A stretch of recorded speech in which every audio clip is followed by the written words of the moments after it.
Peserta dengan nomor tampil 03 Putri akan membawakan Syarhil Quran yang berjudul Konsep Pendidikan Karakter Berbasis Al-Quran. Silahkan.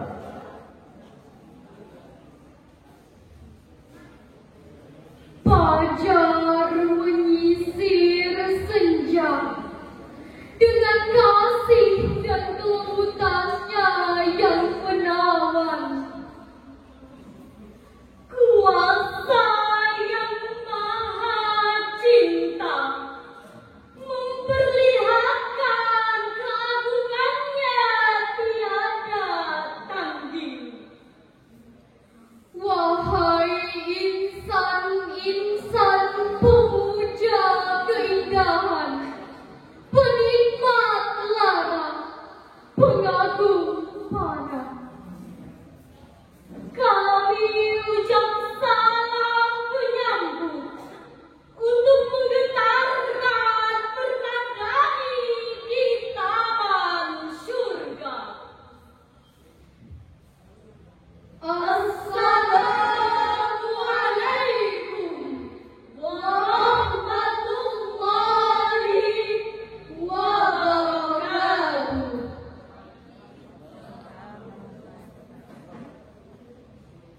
Alhamdulillahil ladzi ja'ahu bikitabi fasallahu ala ilmin huda wa rahmatuhu liqaumi yu'minun. Ashhadu an la ilaha illallah wa ashhadu anna sayyidana Muhammadan abduhu wa rasuluh. Allahumma salli wa sallim ala sayyidina Muhammadin wa ala alihi wa ashabihi ajma'in, amma ba'd. Dewan juri yang arif dan bijaksana, para hadirin pecinta Al-Quran dan penikmat makna Qurani yang dirahmati oleh Allah. Bunda Aisyah radhiyallahu anha, seorang wanita ahli ilmu yang juga menjadi istri Rasulullah sallallahu alaihi wasallam, mengatakan, jika Allah menghendaki kebaikan dalam kekuasaan seseorang, Ia mengutus malaikat yang akan mengingat firman-firman Tuhannya bila ia lupa dan membantunya di saat ia ingat. Al-Quran diturunkan sebagai sebuah petunjuk untuk umat manusia, sebagai pengingat dalam kebatilan hidup dan penerang dalam ketersesatan akhlak. Membangun karakter bangsa tanpa panduan agama tidak dapat berjalan dengan benar, tetapi justru membuang banyak waktu untuk menggapai hasil tertentu. Ketika Nabi sampai di Madinah, Ia membuat sebuah peradaban baru yang kemudian memunculkan pengertian bahwa Islam adalah kepercayaan yang sistemik, tidak hanya berdimensi teologikal, ritual, dan mistikal, tetapi juga berdimensi moral dan intelektual. Secara terminologi, Al-Quran adalah firman Allah Subhanahu wa Ta'ala yang diturunkan kepada Nabi besar Muhammad sallallahu alaihi wasallam melalui wasilah malaikat Jibril alaihi salam untuk disiarkan kepada umat manusia yang salah satu fungsinya adalah huda linnas, petunjuk bagi seluruh umat manusia di muka bumi ini. Said Nursi sebagai Renaissance of Islam menyatakan Islam is the father of all the science and Al-Quran is the book of science. Islam adalah bapaknya seluruh ilmu pengetahuan dan Al-Quran adalah kitabnya ilmu pengetahuan. Oleh sebab itulah, melalui penjelasan ini, maka pada kesempatan yang baik ini, kami akan mengangkat tema yang berjudul Konsep Pendidikan Karakter Berbasis Al-Quran. Dengan rujukan Al-Quran, Surah Ibrahim ayat 1 yang berbunyi,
Profesor Dr. Muhammad Quraisy di dalam tafsir Al-Misbah menjelaskan bahwa penjelasan tentang Al-Quran disebutkan oleh Allah Subhanahu wa Ta'ala dengan menggunakan bentuk jamak untuk kata Az-Zulumat yang berarti aneka gelap, sedangkan An-Nur dengan berbentuk tunggal. Hal ini untuk mengisyaratkan bahwa kegelapan itu bermacam-macam serta beraneka ragam dan sumbernya pun banyak. Berbeda dengan An-Nur atau cahaya yang menerangi dan tidak pernah memberi gelap.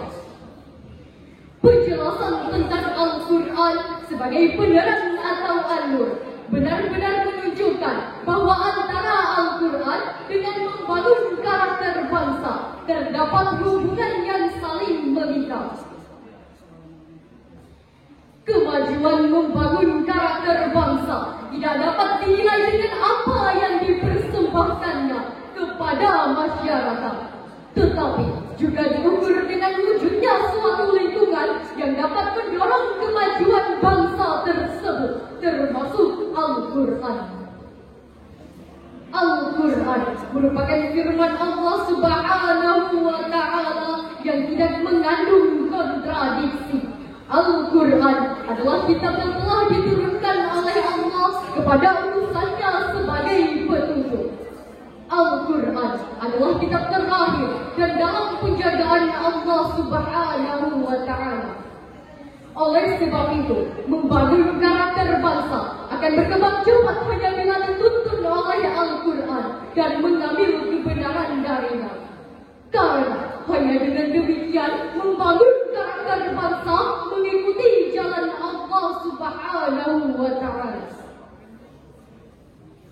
Lalu, bagaimanakah dinamika keilmuan dalam mewujudkan kepribadian umat Islam saat ini? Umat Islam saat ini mengalami kemajuan besar-besaran. Data Badan Penelitian Internasional menyebutkan Israel yang mayoritas adalah Yahudi dalam 1 juta penduduk memiliki 1.600 pakar pengetahuan.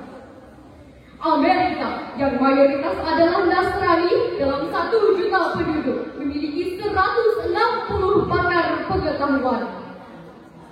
Sedangkan Indonesia yang mayoritas Muslim terbesar di dunia dalam 1 juta penduduk memiliki 65 pakar yang Muslimnya hanya 6 orang. Oleh karenanya, dalam bidang membangun karakter bangsa dan teknologi, kita masih jauh tertinggal oleh bangsa-bangsa lain. Kita jauh tertinggal oleh Amerika yang protestanis. Kita jauh tertinggal oleh Korea yang konfusianis.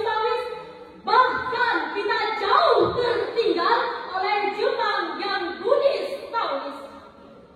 Padahal 14 abad yang lalu kita telah diperintahkan oleh Allah untuk membaca dan membangun karakter bangsa. Bacalah Al-Quran supaya hidup teratur. Bacalah alam supaya lahir karya-karya luhur. Dan baca diri kita agar hidup tidak takabur. Sebab membaca dalam Islam harus dibarengi dengan serta diimbangi dengan Bismillahirrahmanirrahim, dengan menyebut nama Tuhanmu yang menciptakan. Akan tetapi, untuk dapat memahami dengan jelas dan benar terhadap gambaran dari firman-firman Allah yang menunjukkan hubungan antara Al-Quran dan menciptakan kepribadian bangsa, serta mengambil manfaat darinya untuk menjadikannya sebagai contoh kepribadian bangsa, maka salah satu yang harus dilakukan adalah dengan dapat memahami Al-Quran secara tekstual terlebih dahulu, yakni memahami Al-Quran dari segi kebahasaan, dan bahasa Al-Quran adalah bahasa Arab. Sebagaimana Allah berfirman di dalam Al-Quran surat Taha ayat 113 berikut ini. وَكَذَلِكَ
Dan demikianlah kami menurunkan Al-Quran dalam bahasa Arab.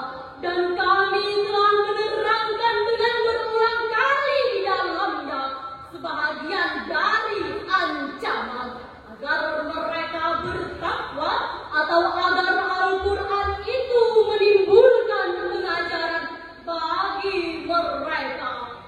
Maha benar Allah yang Maha Agung.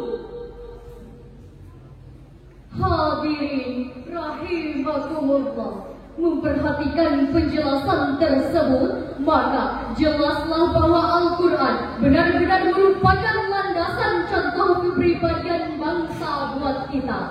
Hal ini juga dapat dilihat dari ditemukannya kata-kata ilmu dalam berbagai bentuknya di dalam Al-Quran yang terulang sebanyak 854 kali. Supaya kita dapat belajar membangun pribadi yang dimaksud. Al-Quran bukan hanya sebuah kitab suci, bukan hanya sebuah buku dengan tulisan-tulisan maknawi, bukan hanya dasar hukum-hukum yang harus ditaati, tetapi Al-Quran adalah ruh bagi jiwa-jiwa Islami.